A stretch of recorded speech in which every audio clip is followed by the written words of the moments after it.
ও কেনেকৈ মৰিলে কেনেকৈ মৰিলে কেনেকৈ মৰিলে কেনেকৈ মৰিলে মা মৰিলে চলটকুয়ালি আমাৰ বাগিচা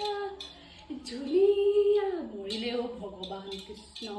কালি মই নামঘৰত সেৱা কৰিছোঁ হে ভগৱান মোৰ অন্তৰত যোনে আঘাত দিছে সোনকালে স্বৰ্গস্থান হ'লেই হয় ইমান জল্দি শুনি ল'লে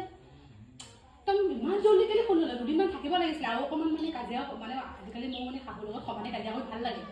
কাজিয়া কৰিবলৈ সময়তে মৰি থাকিলে নহয় না ভালেই হ'ল হা মা পৰিলে এই মই আকৌ মৰিলে বুলি শুনিলোঁ পৰিলে আৰু উঠি আহক কোনে দাঙি আনিব মই এতিয়া দাং কোলা কৰি দাঙি আনিম নি এনেকৈ কৈ কইনা অনা নিচিনা মোক খুৱাই বাহুবলি কৰি থোৱা নাই নহয় অন্তৰত দুখ দি মোক একদম দুৰ্বল কৰি থৈছে ভিতৰি মই পৰিলোঁ দাঙি নিহিয়া দিয়ক যিয়ে দাঙি আনিব যিয়কে ভালটো খুৱাই নহয় ডাঙৰ মাছৰ পিচ মোক দিয়ে নি মই দাঙি আনিম জানো মোৰ ল'ৰাই গাখীৰ খায় মই যাওঁ আৰু মোৰ ভৰিটো বহুত বিষ মই নিজে মোকে দাঙি নিব লাগিব কেইদিনমান হ'লে মই দাঙি নিম কোন বাপেকে দাঙি নিব জীয়েকক খাবলৈ দিব বোৱাৰীয়েকে দাঙি নিব